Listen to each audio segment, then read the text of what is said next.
Bem-vindos a mais um podcast do Afinando a Mente. Hoje vou introduzir para vocês um pouco do mundo budista, vou falar sobre a história de Buda, que é super interessante, e como sua filosofia chega nos dias de hoje. Esse podcast é o primeiro de 3, que vão falar sobre meditação e o budismo. No próximo, vou falar sobre o budismo nos dias de hoje, e o último podcast será sobre 4 técnicas de meditações budistas e como você pode praticar cada uma delas. Então vamos agora entender o porquê e para que os budistas meditam.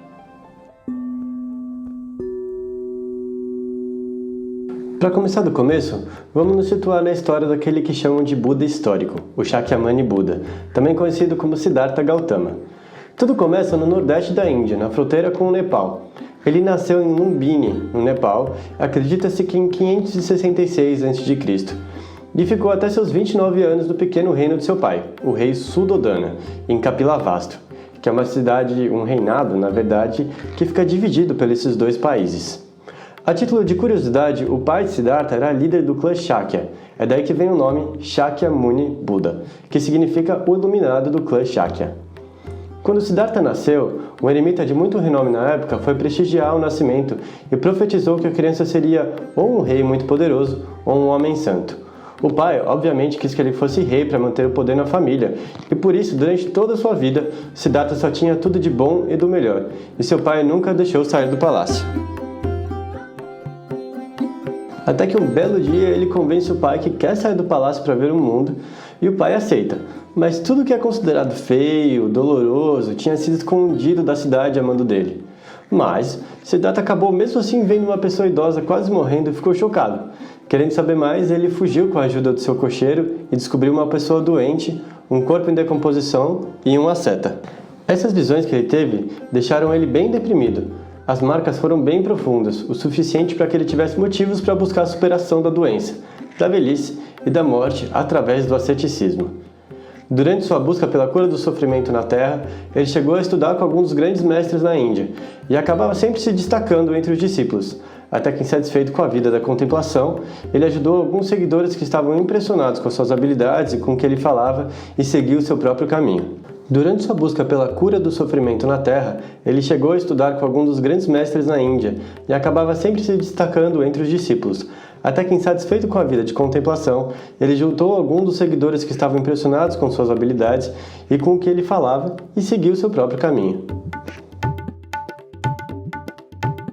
Certo momento nessa caminhada, Siddhartha decidiu se alimentar apenas de um grão de arroz por dia e beber apenas a água da chuva que caía sobre ele, e seus seguidores fizeram o mesmo, até que um dia ele foi se banhar no rio e quase morreu afogado. Foi aí que ele entendeu que esse caminho extremo era errado, e ele podia ter morrido sem ter descoberto como superar os sofrimentos na Terra. Nesta ocasião, ele estava tão magro, que uma mulher viu ele meditando e achou que era um fantasma. Só que naquela época e naquela cultura, ela entendeu que ela podia fazer um desejo para ele, e assim entregou uma tigela de arroz. E para surpresa dos seus seguidores, o Siddhartha aceitou essa tigela de arroz. Depois de ver isso, eles acharam que ele tinha desistido e se rendido às tentações desse mundo e acabaram abandonando ele. Depois disso, ele seguiu seu caminho sozinho até que decidiu sentar debaixo de uma figueira e meditar até que ele tivesse encontrado as respostas para o sofrimento universal.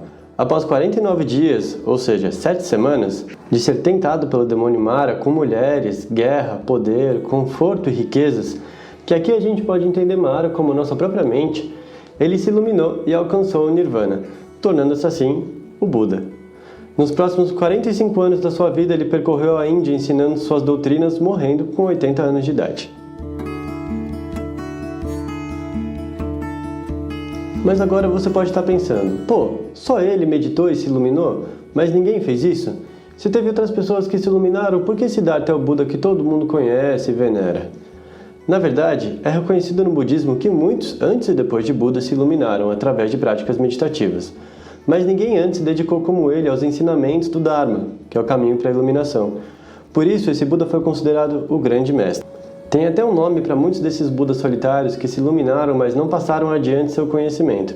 Eles são chamados Pacceka Budas.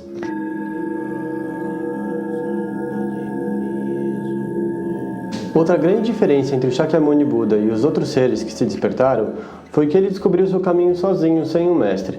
Todos os discípulos dele que conseguiram chegar à iluminação também são Budas, mas o peso dentro da tradição é menor. o que na verdade é de certa forma contraditório, porque é dito que ele falou aos seus discípulos que não era para construir nenhuma estátua dele e ele não deveria ser venerado, mas sim o próprio Dharma.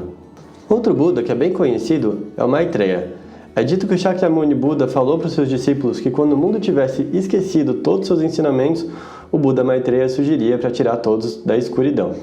Enfim, tem uma lista grande de outros Budas que também são super legais e super importantes, como o Amitabha Buda, criador do paraíso da terra pura, o Padmasambhava, aquele que instalou o budismo no Tibete e é considerado por eles como o segundo Buda, e o Avalokiteshvara, o Buda da compaixão, também conhecido na China em sua forma feminina como Kuan Yin, e no budismo tibetano eles acreditam que a linhagem dos Dalai Lamas são a reencarnação desse Buda. Tem um ponto nisso tudo que é bem interessante. No budismo não existe a crença num Deus pessoal. Eles acreditam que nada é fixo ou permanente e que a mudança é sempre possível. Para eles, o caminho para a iluminação é através da prática e desenvolvimento da moralidade, da meditação e da sabedoria. Por isso, por muitos, o budismo é considerado mais uma filosofia do que uma religião. Agora que vocês já sabem da história do budismo, vamos entender um pouco sobre a sua filosofia.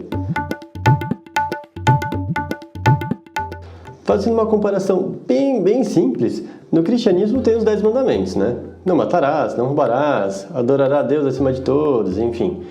No budismo, isso seria meditarás. Brincadeira, é um pouco mais complexo que só a meditação, apesar de ser a prática principal dessa filosofia/religião. Comum às linhas de todos os budismos estão as 4 nobres verdades, o caminho óctuplo e as 3 joias. As 4 nobres verdades do budismo são ensinamentos que traduzem o que o Buda aprendeu para vencer o sofrimento em vida. Elas são: 1. A vida leva ao sofrimento. 2. O sofrimento é causado pelo desejo. 3. O sofrimento acaba quando acaba o desejo. 4.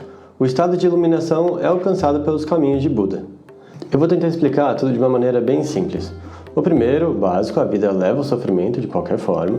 E o segundo, mais importante, que o sofrimento é causado pelo desejo, ele quer dizer que tudo que a gente deseja vai deixar a gente sofrendo, porque talvez a gente não consiga aquilo que a gente deseja e a gente vai sofrer por isso.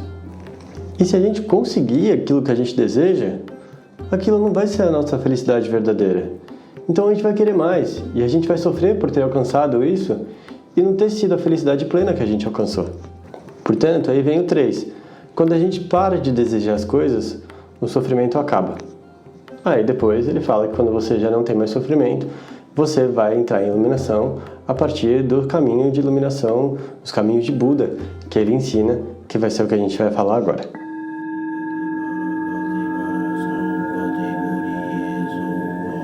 Os 8 caminhos de Buda, ou também conhecido como Nobre Caminho Óctuplo, são compreensão correta, pensamento correto, fala correta, ação correta, meio de vida correto, esforço correto, consciência correta e concentração correta. Bom, eu não vou me aventurar a explicar cada um desses caminhos, porque cada um traz uma complexidade única e daria mais de uma aula aí para a gente falar sobre cada um desses caminhos. Mas o que a gente tem que tirar disso, da ideia do caminho correto, é a compreensão do caminho do meio. Depois de quase morrer fazendo aquela prática muito extrema, o próprio Shakyamuni Buda entendeu que não vale a pena a gente se esforçar muito ao extremo para uma coisa e nem se esforçar muito pouco. A gente tem que entender sempre o caminho do meio. Isso não significa que você não pode desejar nada. Não, é para você realmente ter essa balança. Entender direito o quanto você realmente precisa para você. Um exemplo mais prático, por exemplo, você quer comprar um carro. Você realmente precisa de um carro que custe 500 mil reais, que faz tudo sozinho, sendo que você vai para o trabalho, volta, às vezes você vai viajar com a sua família. Qual seria o carro mais necessário para você? Obviamente, você não desejar nada, talvez não seja interessante, porque você vai precisar do carro para realmente ir para o trabalho, para viajar com a sua família, que é uma coisa gostosa, para o seu lazer, te faz bem. Mas também você não precisa do melhor carro do ano, que às vezes você nem tem dinheiro para pagar. Isso é o extremo. E é disso que o Buda fala quando ele fala de caminho do meio. Espero que tenha sido um exemplo mais prático aí para todo mundo. Esses caminhos de Buda são chamados de Dharma. Ele é uma das 3 joias do budismo. As outras são o próprio Buda iluminado e a Sangha, que significa a comunidade budista. Com tudo isso, espero que tenha dado para entender o porquê os budistas consideram a meditação tão importante no seu dia a dia e entender também tudo o que tem por trás daquela imagem pré-concebida que temos na nossa cabeça do monge careca sentado em meditação. No próximo podcast, vou falar de como é o budismo hoje em dia. Vou falar das suas escolas atuais, explicando cada uma delas. Vou falar também de budistas famosos e de templos acessíveis que você pode visitar aqui no Brasil. Agradeço demais sua presença aqui e espero você no próximo podcast.